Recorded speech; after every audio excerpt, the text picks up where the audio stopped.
ਬੱਚਿਓ good morning. ਪਾਠ 13ਵਾਂ। ਗੁਰੂ ਗੋਬਿੰਦ ਸਿੰਘ।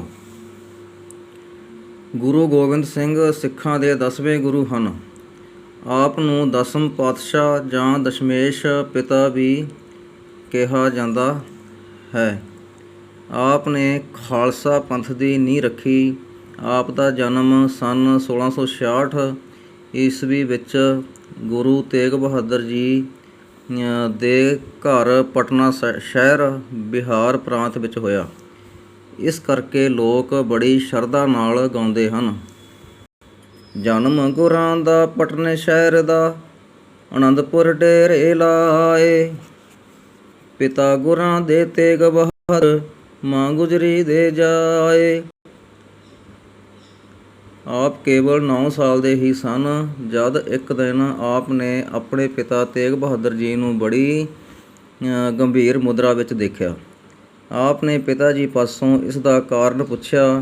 ਗੁਰੂ ਨੇ ਕਿਹਾ, ਕਸ਼ਮੀਰ ਵਿੱਚ ਹਾਕਮ ਲੋਕਾਂ ਉੱਤੇ ਬੜਾ ਜ਼ੁਲਮ ਕਰ ਰਹੇ ਹਨ। ਜ਼ਬਰਦਸਤੀ ਉਹਨਾਂ ਦਾ ਧਰਮ ਬਦਲਾਇਆ ਜਾ ਰਿਹਾ ਹੈ।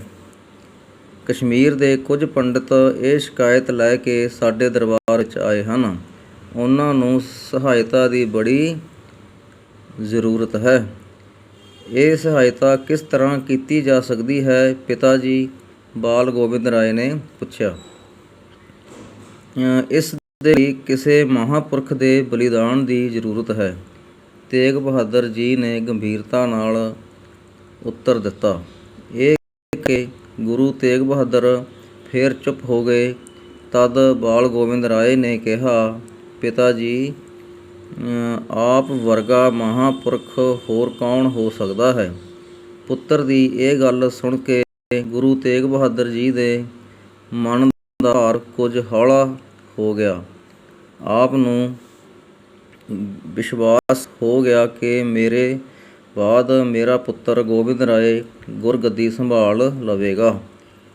ਇਸ ਦੇ ਬਾਅਦ ਗੁਰੂ ਤੇਗ ਬਹਾਦਰ ਮੁਗਲ ਬਾਦਸ਼ਾਹ ਨੂੰ ਲਈ ਆਗਰੇ ਵੱਲ ਤੁਰ ਪਏ। ਉਸ ਵੇਲੇ ਹਕੂਮਤ ਵੱਲੋਂ ਆਪ ਨੂੰ ਧਰਮ ਬਦਲਣ ਲਈ ਕਿਹਾ ਗਿਆ, ਪਰ ਆਪ ਨੇ ਨਾ ਕਰ ਦਿੱਤੀ। ਇਸ ਲਈ ਗੁਰੂ ਜੀ ਨੂੰ ਬਾਦਸ਼ਾਹ ਦੇ ਹੁਕਮ ਨਾਲ ਦਿੱਲੀ ਦੀ ਕੋਤਵਾਲੀ ਵਿੱਚ ਸ਼ਹੀਦ ਕਰ ਦਿੱਤਾ ਗਿਆ। ਇਸ ਥਾਂ 'ਤੇ ਹੀ ਬਾਅਦ ਵਿੱਚ ਸੀਸਗੰਜ ਗੁਰਦੁਆਰਾ ਬਣਿਆ, ਜੋ ਦਿੱਲੀ ਦੇ ਚਾਂਦਨੀ ਚੌਕ ਵਿੱਚ ਹੈ। ਗੋਬਿੰਦ ਰਾਏ ਜੀ ਨੇ ਵਿੱਦਿਆ ਦੇ ਨਾਲ ਨਾਲ ਯੁੱਧ ਦੀ ਸਿੱਖਿਆ ਵੀ ਪ੍ਰਾਪਤ ਕੀਤੀ।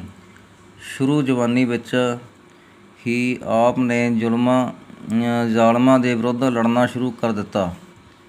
ਅਨੰਦਪੁਰ ਵਿੱਚ ਆਪ ਨੇ ਸੰਨ 1699 ਈਸਵੀ ਦੀ ਵਿਸਾਖੀ ਵਾਲੇ ਦਿਨ 5 ਪਿਆਰਿਆਂ ਨੂੰ ਅੰਮ੍ਰਿਤ ਛਕਾ ਕੇ ਖਾਲਸਾ ਪੰਥ ਨੂੰ ਜਨਮ ਦਿੱਤਾ।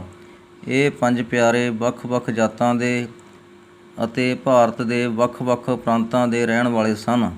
ਇਸ ਤੋਂ ਕੌਮੀ ਏਕਤਾ ਬਾਰੇ ਆਪ ਦੀ ਦੂਰ ਦ੍ਰਿਸ਼ਟੀ ਦਾ ਗਿਆਨ ਹੁੰਦਾ ਹੈ।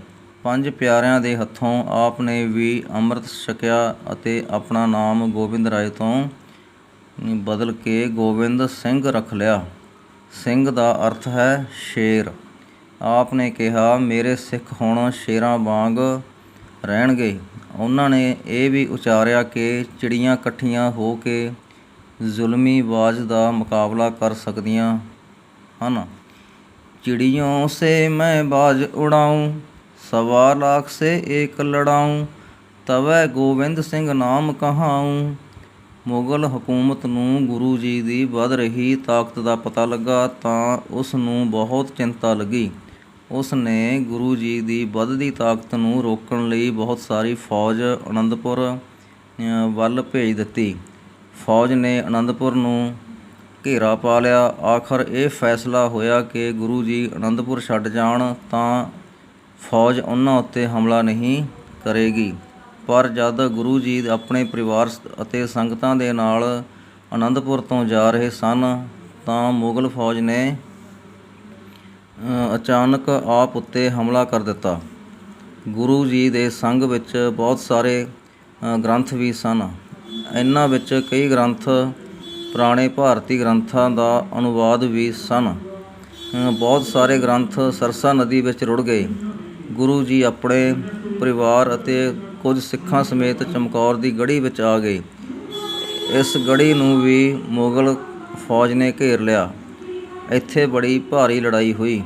ਗੁਰੂ ਜੀ ਦੇ ਦੋਵੇਂ ਵੱਡੇ ਸਾਹਿਬਜ਼ਾਦੇ ਬਾਬਾ ਅਜੀਤ ਸਿੰਘ ਅਤੇ ਬਾਬਾ ਜੁਝਾਰ ਸਿੰਘ ਅਤੇ ਸਾਰੇ ਸਿੱਖ ਇੱਥੇ ਸ਼ਹੀਦ ਹੋ ਗਏ। ਆਖਰ 5 ਸਿੰਘ ਹੀ ਗੁਰੂ ਜੀ ਦੇ ਪਾਸ ਰਹਿ ਗਏ। ਉਹਨਾਂ ਨੇ ਇਕੱਠੇ ਹੋ ਕੇ ਬੇਨਤੀ ਕੀਤੀ ਕਿ ਗੁਰੂ ਜੀ ਰਾਤ ਦੇ ਹਨੇਰੇ ਵਿੱਚ ਗੜ੍ਹੀ ਤੋਂ ਬਾਹਰ ਜਾ ਕੇ ਪੰਥ ਦੀ ਅਗਵਾਈ ਕਰਨ।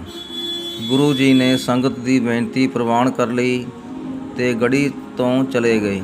ਇਸ ਤੋਂ ਪਤਾ ਲੱਗਦਾ ਹੈ ਕਿ ਗੁਰੂ ਜੀ ਦਾ ਜਨਵਾਦ ਵਿੱਚ ਕਿੰਨਾ ਜ਼ਿਆਦਾ ਵਿਸ਼ਵਾਸ ਸੀ। ਆਪ ਗੜ੍ਹੀ ਵਿੱਚੋਂ ਨਿਕਲ ਕੇ ਲੱਖੀ ਦੇ ਜੰਗਲ ਵਿੱਚੋਂ ਦੀ ਹੁੰਦੇ ਹੋਏ ਦਮਦਮਾ ਸਾਹਿਬ ਪਹੁੰਚ ਗਏ। ਪਰ ਇਸ ਲੰਬੀ ਯਾਤਰਾ ਦੇ ਵਿਚਾਲੇ ਆਪ ਦੇ ਪਰਿਵਾਰ ਨੂੰ ਆਪ ਤੋਂ ਵਿਛੜਨਾ ਪਿਆ। ਆਪ ਦੇ ਦੋਵੇਂ ਛੋਟੇ ਸਾਹਿਬਜ਼ਾਦੇ ਬਾਬਾ ਜ਼ੋਰਾਵਰ ਸਿੰਘ ਅਤੇ ਫਤਿਹ ਸਿੰਘ ਦੁਸ਼ਮਣ ਦੇ ਕਬਜ਼ੇ ਵਿੱਚ ਆ ਗਏ।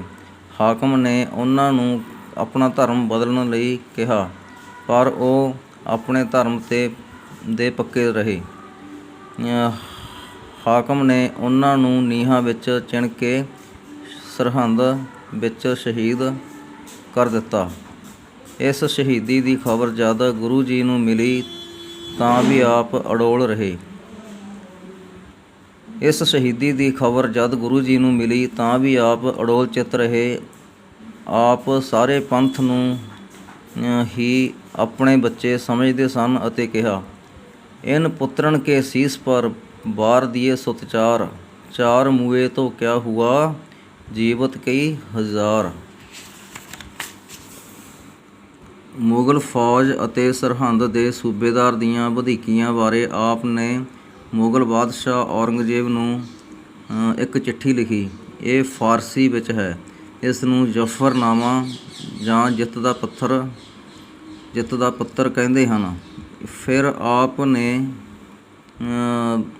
ਦੱਖਣ ਦੀ ਯਾਤਰਾ ਕੀਤੀ। ਦੱਖਣ ਵਿੱਚ ਹੀ ਗੁਰੂ ਜੀ ਨਾਲ ਬੰਦਾ ਵੈਰਾਗੀ ਦੀ ਮੁਲਾਕਾਤ ਹੋਈ, ਜੋ ਆਪ ਦਾ ਸਿੱਖ ਬਣਨ ਤੋਂ ਬਾਅਦ ਵਿੱਚ ਉਹ ਬੰਦਾ ਬਹਾਦਰ ਦੇ ਨਾਮ ਨਾਲ ਪ੍ਰਸਿੱਧ ਹੋਇਆ। ਗੁਰੂ ਜੀ ਨੇ ਉਸ ਨੂੰ ਆਪਣੇ 5 ਤੀਰ ਦੇ ਕੇ ਉੱਤਰ ਵੱਲ ਤੋਰ ਦਿੱਤਾ। ਕੁਝ ਸਮੇਂ ਬਾਅਦ ਗੁਰੂ ਜੀ ਨੰਦੇੜ ਵਿਖੇ ਪ੍ਰਲੋਕ ਸਿਧਾਰ ਗਏ। ਉਸ ਅਸਥਾਨ ਨੂੰ ਗੁਰਦੁਆਰਾ ਹਜ਼ੂਰ ਸਾਹਿਬ ਸੱਚਖੰਡ ਕਹਿੰਦੇ ਹਨ। ਗੁਰੂ ਗੋਬਿੰਦ ਸਿੰਘ ਜੀ ਇੱਕ ਮਹਾਨ ਕਵੀ, ਸੰਤ ਸਿਪਾਹੀ, ਦੇਸ਼ ਭਗਤ ਅਤੇ ਫਕੀਰ ਬਾਦਸ਼ਾਹ ਸਨ। ਬੱਚਿਓ, ਤੁਸੀਂ ਵੀ ਇਸ ਪਾਠ ਨੂੰ ਪੜ੍ਹੋ ਅਤੇ ਇੱਕ ਸਿਰਲੇਖ ਲਿਖੋ।